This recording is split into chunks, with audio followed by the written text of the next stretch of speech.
شیطانہ یجری من الانسان مجری الدم. حضرات مکرم اب اللہ نے فرمایا کہ ٹھیک ہے تجھے اتنی مہلت دیتا ہوں, اتنی قدرت دیتا ہوں, اتنی قوت دیتا ہوں, اتنی طاقت دیتا ہوں, تو اگر چاہے تو وسوسے پھیلائے, دلوں میں وسوسے ڈالے, لوگوں کو بہکائے, ورغلائے, ان کو ورغلانے کے لیے تجھے اتنی طاقت دیتا ہوں, لیکن جو میرے ہیں ان پر تیرا داؤ نہیں چلے گا. حضرات مکرم یہ کوئی تھوڑی طاقت ہے, دلوں میں وسوسے پیدا کرنے کی طاقت, انسان کے جسم میں خون کی طرح گردش کرنے کی طاقت, تھوڑی طاقت تو نہیں ہے, بہت بڑی طاقت ہے. یہ طاقت ابلیس کو کس نے دی؟ اللہ نے دی. ابلیس اللہ کا دوست ہے کیا؟ بھئی ظاہر ہے دوست اگر ہو تو پھر تو ولی ہوا نا, ولی کہتے ہیں دوست کو. تو کیا ولی اللہ مانو گے ابلیس کو؟ نہیں, وہ تو اس کو تو دشمن کہا جا سکتا ہے. وہ سرکش ہے, باغی ہے, نافرمان ہے, حکم عدولی کرنے والا ہے, مردود ہے, ملعون ہے, راندہ درگاہ ہے. وہ دوست نہیں ہے اللہ کا, تو وہ تو دشمن کہلائے گا. تو صرف ایک جملہ میں بولتا ہوں, اور اس اعتبار اور اس یقین کے ساتھ کہ اگر آپ یہ ایک جملہ ذہن نشین کر لیں تو شاید 20 کتابوں سے بے نیاز ہو جائیں, اور پھر آپ کو کوئی ورغلا نہیں سکے گا. صرف اتنی بات سوچ لو کہ جس اللہ نے اپنے دشمن کو اتنی طاقت دی ہے, اس نے اپنے دوستوں کو کتنی طاقت دی. نعرہ تکبیر, نعرہ رسالت, عظمت و شان مصطفیٰ, عظمت و شان اولیاء. جس اللہ نے اپنے دشمن کو اتنی طاقت دی ہے, اس نے اپنے دوستوں کو کتنی طاقت دی ہوگی. اب شیطان ہمیں ورغلا سکتا ہے, وہ ہمیں بہکا سکتا ہے, وہ ہمیں جہنم کی طرف گھسیٹتا ہے, تو اللہ کے سوا نفع نقصان کا مالک تو کوئی اور نہیں, لیکن شیطان تو نقصان پہنچا سکتا ہے.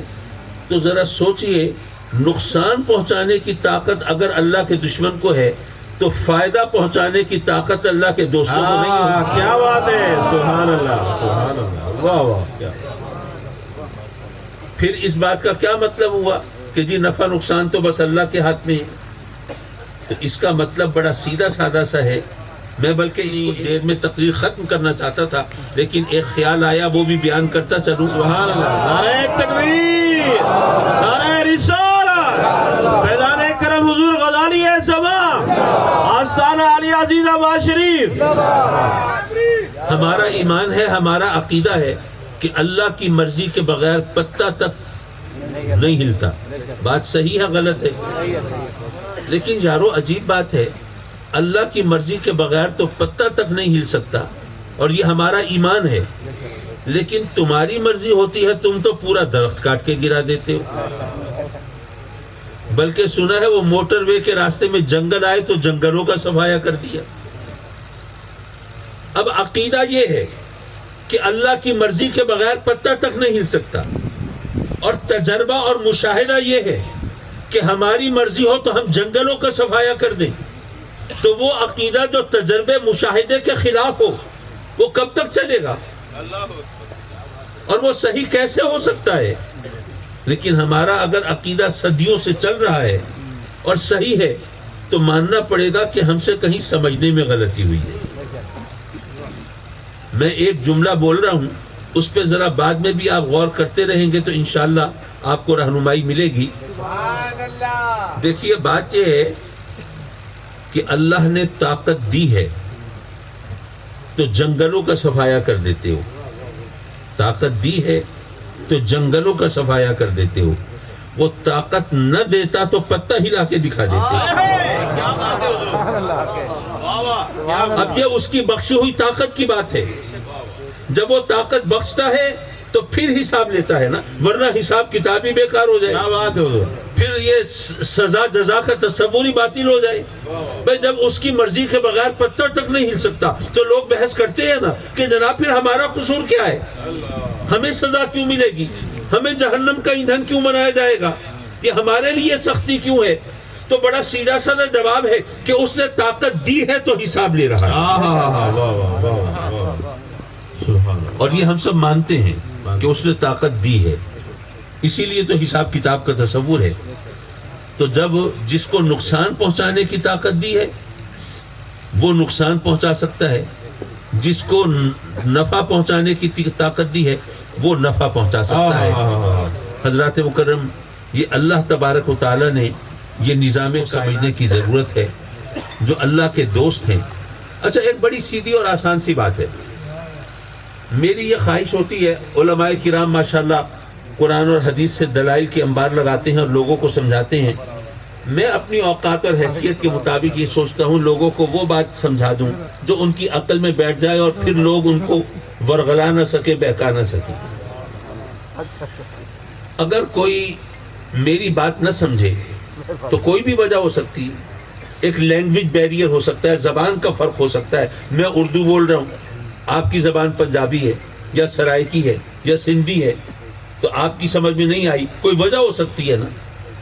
میری بات آپ نہ سمجھے. ویسے یہاں پہ ایک بات ذہن میں آئی، حضرت لوگ بعض اوقات کہتے ہیں صحیح سرائکی میں تقریر کریں، اردو سمجھ میں نہیں آتی.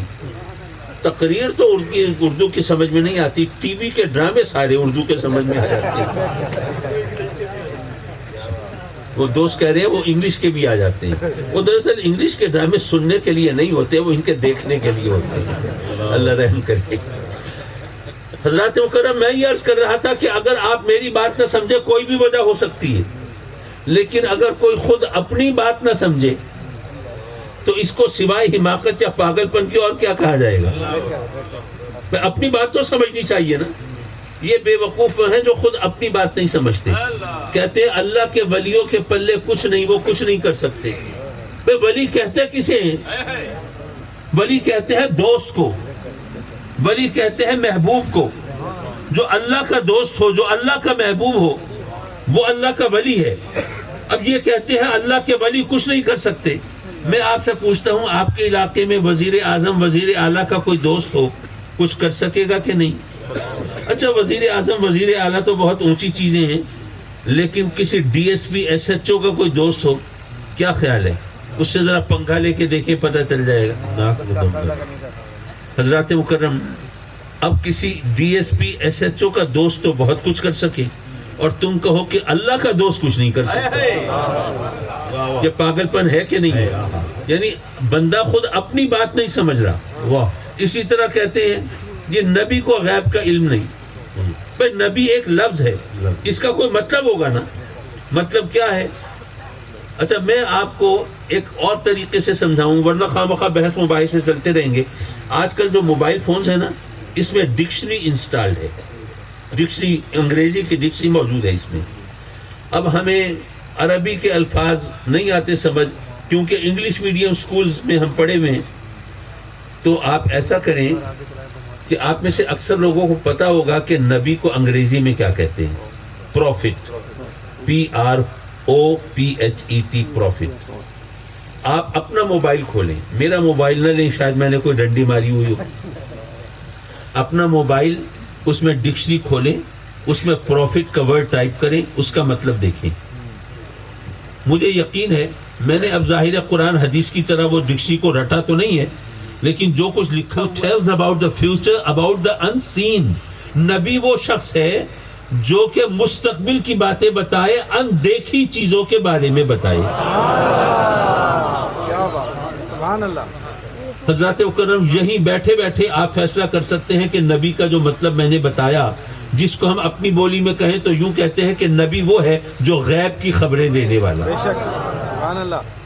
تو نبی کہتے اس کو ہے جو غیب کی خبر دے. اب یہ کہہ رہے ہیں کہ جی نبی کو غیب کا علم نہیں. یہ تو ایسی بات ہے نا جیسے کوئی کہے کہ وہ جو بڑا خوبصورت ہے، بڑا سوہنا ہے، بڑا چارمنگ ہے، پرکشش ہے، اس کی شکل تو بہت ہی بھیڑی ہے. یا کوئی جیسے کہے کہ وہ جو عابد ہے، زاہد ہے، نیکوکار، پرہیزگار ہے، وہ تو پرلے درجے کا گناہگار ہے، فاسق ہے، فاجر ہے، بدکار ہے. یا جیسے کوئی کہے کہ وہ جو سخی ہے، وہ جو فیاض ہے، بڑا دیالو ہے، وہ تو پرلے درجے کا کنجوس ہے، مکھی چوس ہے. آپ بھی کہیں گے یارو عجیب بات کرتے ہو، کوئی ہوش کے ناخن لو. اگر وہ خوبصورت ہے تو بدصورت کیسے ہو سکتا ہے؟ اور بدصورت ہے تو خوبصورت کیسے ہو سکتا ہے؟ اگر وہ کنجوس ہے تو سخی کیسے ہو سکتا ہے؟ اور سخی ہے تو کنجوس کیسے ہو سکتا ہے؟ اگر نیکوکار ہے تو بدکار کیسے ہو سکتا ہے؟ اور بدکار ہے تو نیکوکار کیسے ہو سکتا ہے؟ اگر نبی ہے تو غیب سے بے خبر کیسے ہو سکتا ہے؟ اور اگر غیب سے بے خبر ہے تو یارو نبی کیسے ہو سکتا ہے؟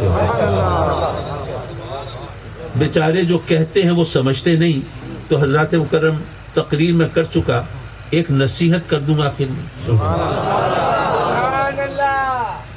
دیکھیے آج کی دنیا کا سب سے بڑا مسئلہ کیا ہے؟ ہر ایک اپنے حساب سے جواب دے گا. کوئی کہے گا کرپشن سب سے بڑا مسئلہ ہے, کوئی کہے گا جی الیکشن کا ہی نہیں پتہ ہوتے ہیں نہیں ہوتے سب سے بڑا مسئلہ یہ ہے, کوئی کہے گا کہ جی بچوں بچیوں کے رشتے صحیح نہیں ملتے سب سے بڑا مسئلہ یہ ہے, کوئی کہے گا مہنگائی سب سے بڑا مسئلہ ہے, کوئی کہے گا غربت بے روزگاری سب سے بڑا مسئلہ. ہر ایک اپنے حالات کے مطابق جواب دے گا. لیکن اگر ان تمام چیزوں کو میں ایک لفظ میں سمیٹ دوں تو میں یہ کہہ سکتا ہوں کہ آج کی دنیا کا سب سے بڑا مسئلہ یہ ہے کہ ہمارا سکون چھن گیا ہے. ہمیں سکون چاہیے. ہمارا قرار لٹ گیا ہے, ہمیں قرار چاہیے. وہ سکون چھننے کے اسباب مختلف ہو سکتے ہیں. کسی کا سکون چھینا ہے غربت کی وجہ سے, اور کسی کا سکون چھینا ہے دولت کی فراوانی کی وجہ سے, کسی کا سکون چھینا ہے اولاد نہ ہونے کی وجہ سے, اور کسی کا سکون چھینا ہے اولاد کے نافرمان ہونے کی وجہ سے. اسباب مختلف ہو سکتے ہیں, وجوہ مختلف ہو سکتی ہیں, لیکن نتیجہ ایک ہی ہے کہ ہمارا سکون چھن گیا. ہمیں سکون